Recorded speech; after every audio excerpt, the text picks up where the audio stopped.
This is going to be the shortest, sweetest press conference you've ever had.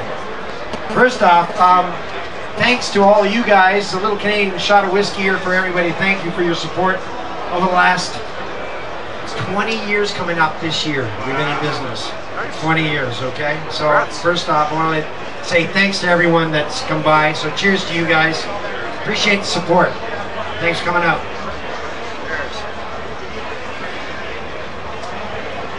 It's all right. It's all right. Smooth. Relax. Smooth and relaxed, just like me, right, guys? Yeah. You guys know my friend John Converti? You guys don't know John? Well, John invented Reamp,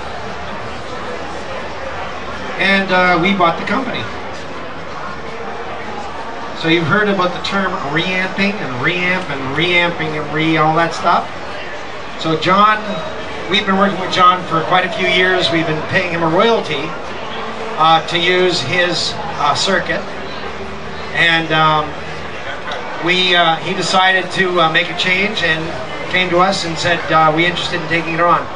So we wanted you guys to know about this. This is our first acquisition as far as, well, I guess our second acquisition companies, but first major one, we think.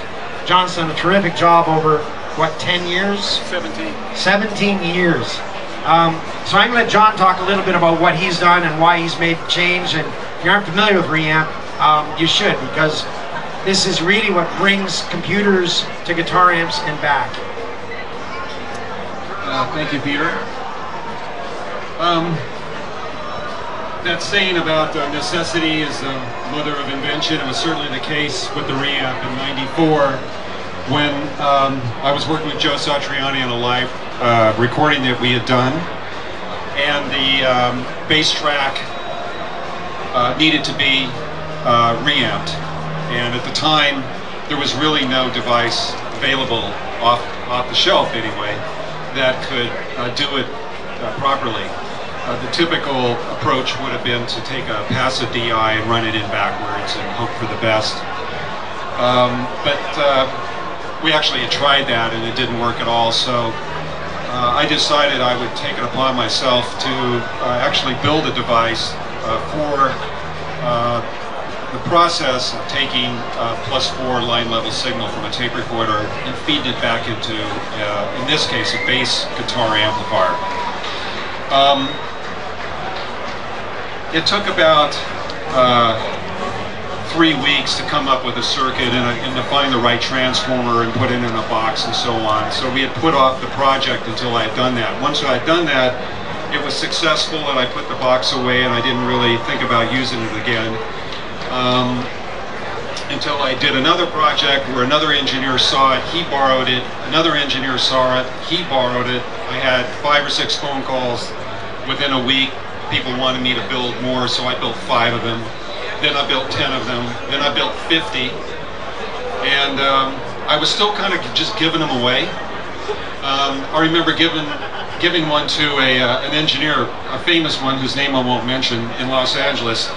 And I said, hey, you might want to try this out. We've been using them, and it's kind of a cool process, you know, taking stuff off tape and firing it back into guitar amps or foot pedals. It's a lot of fun. You might enjoy it. He goes, what the hell would I want to do that for? You know, I mean, I get great sounds. I don't ever need to, you know, go back and do it again. He's now the owner of 5 of these things. So, you know, over the years, the box evolved slightly. We always had a custom-built transformer. It was always passive. I'm a big believer of simplicity and minimal signal path. So, you know, the box changed a little bit in its construction, and we, over the years, added a few parts, and you know, we put a combo jack in.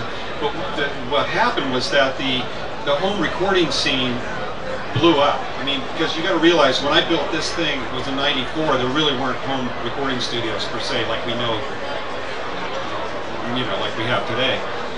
And so we decided to make some changes to make it easier for people at home to make to use the box. Mostly just gain level adjustments because it wasn't coming from tape recorders anymore. It's now coming from DAWs.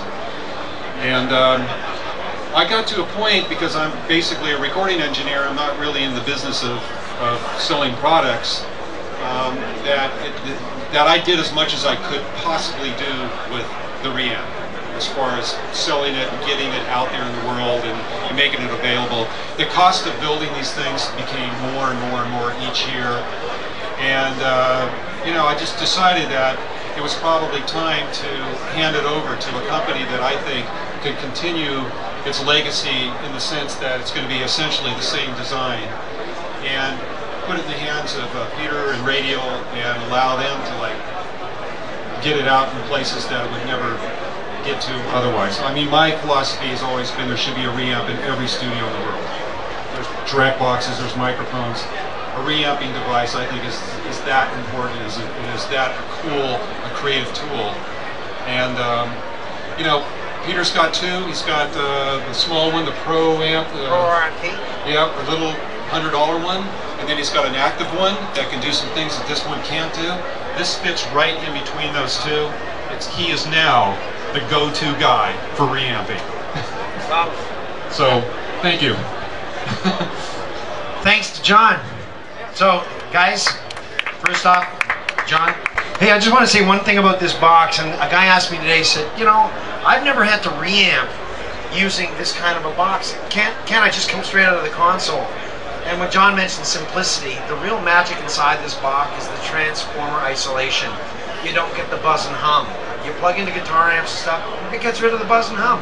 That's the real magic to this box. There's a volume control, it's easy to use. Plug and play, have fun. Yep. We plan to build this box, I mean, you know, under our shell, but we're going to keep the electronics the same. We hope to start shipping it sometime in February. You know, we're excited. Reamp is I don't know, it's like, let's go Google something, let's go reamp something, let's go, you know, it's just, that's the brand. And really, at the end of the day, we think it's such a powerful thing. We all use it, we don't even realize we use it, and it's John's name. So, you know, we're going to keep on with the legacy, and it'll be probably the Reamp JC or something like that. We're going to come up with something to make sure that he's part of it, because, you know, at the end of the day, he's the guy that started the process or commercialized it, and we took it to another level, and we're places punched to take this on too. So that's the reason. One thing I want to say about the name. You know, when I made the box, I didn't give it a name because there was no name. I mean, it was a box I built for myself, for my own purposes, for my own projects. It wasn't until later, when I decided I would start selling these things, it needed a name. Believe it or not, I was going to name it the Morning After Box. And I had stamped it on the boxes. There's a couple of them out there. And I thought that was really clever, but I don't think I would be here today if I had. Thank you. That's funny. All right, guys, thank you very much for coming by. Have a great show. Thanks for your support. Really appreciate it. Okay, cheers. Cheers.